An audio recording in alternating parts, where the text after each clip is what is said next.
you wanna be. Delighted to be joined by Frank Smith here at the press conference. Firstly, mate, the first thing I wanted to ask you, what kind of got you into doing this with Matchroom? Where did it all begin? No real. I'd love to create some kind of story of this was always my dream to come and work in boxing, and I met a boxer when I was 11 years old. But it was actually I met Eddie Hearn. I said I was either going to be a stockbroker or come and work for him, and I wasn't good enough with maths, so I ended up with him. I was making teas and coffees for years and years, and now now I make toast as well. So that's really the extent of where I started. And yeah, but like I say, I'd love to create some kind of fake story. But the truth is, I got lucky and ended up here. It must be quite humbling, though, to be fair, to, like you said, doing the teas and coffees, to be in a situation where you're promoting in all over the world. Well, you are promoting all over the world now, so it must be pretty humbling to see that you've come this far. Yeah, look, and as well, look, I've been lucky enough. I've worked through all the different avenues of our business, from all areas of our business, so I understand it. And that's always been a strength that I've had when working with our teams, because our teams work hard. We deliver these events all around the world, week in, week out. So, for me to be here, get to do this every week is great fun. I get to walk out of these events and go, wow, look at this, look at what we created. So that's the buzz every week when we get to put on these shows. Just quickly back to last week, obviously Chantel Cameron beating Katie Taylor.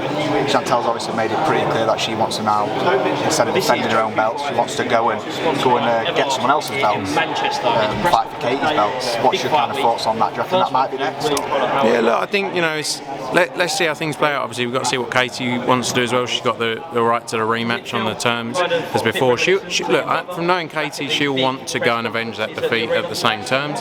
It's a bit like the Canelo Bivol stuff that's coming out. One saying they want to do it, but I think let's see. It's early days. Katie's coming off the back of that fight. Had some conversations with her management team over the last few days, so we'll see what she decides to do. Look, Chantel went in there and she delivered. She did what she said she was going to do. Wasn't nervous all week, and fair play to her. But like I say, early days. Let's see how the next few days go. Who do you feel is the pound for pound best at the minute in this boxing? Look, I thought. Honestly, I'm not just saying this, I thought Katie Taylor was. I think Chantel Cameron's gone in there and shown her class. And I saw the stuff about Clarissa Shields.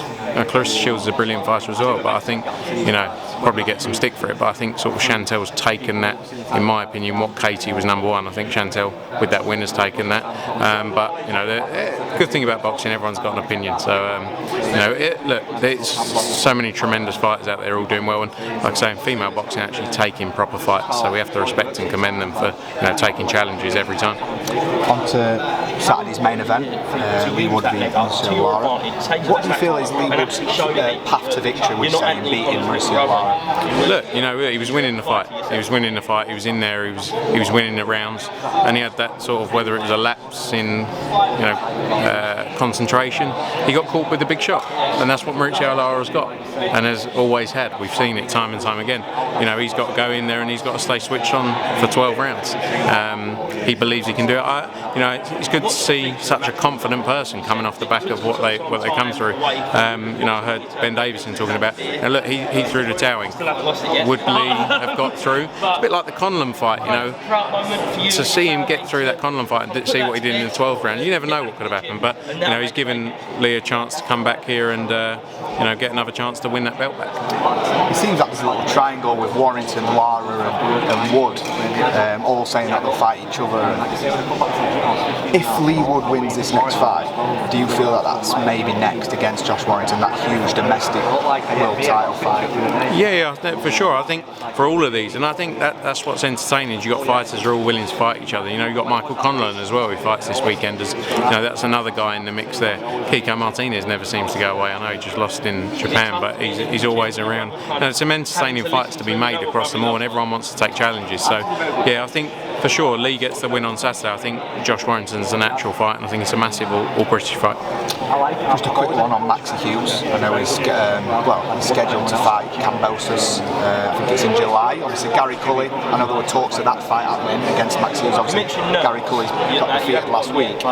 Just quickly, what's your thoughts on Maxi Hughes v Kambosas happening in July, and obviously Cully getting defeated now?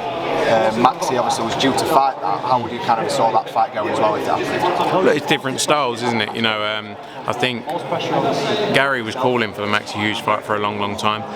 I think that Gary's going to come back stronger. I think Maxi Hughes has got a good chance of beating George Kambosas. I do. But I think, let's see, there's lots of fights again to be made in that division. It was a shame we didn't make the Gary Cully Maxi Hughes fight because you know it was an interesting one. It didn't. Gary was calling for it time and time again. It was Maxi who didn't want it, but he had this opportunity. You know, he's going. I think they're doing it in the US, aren't they?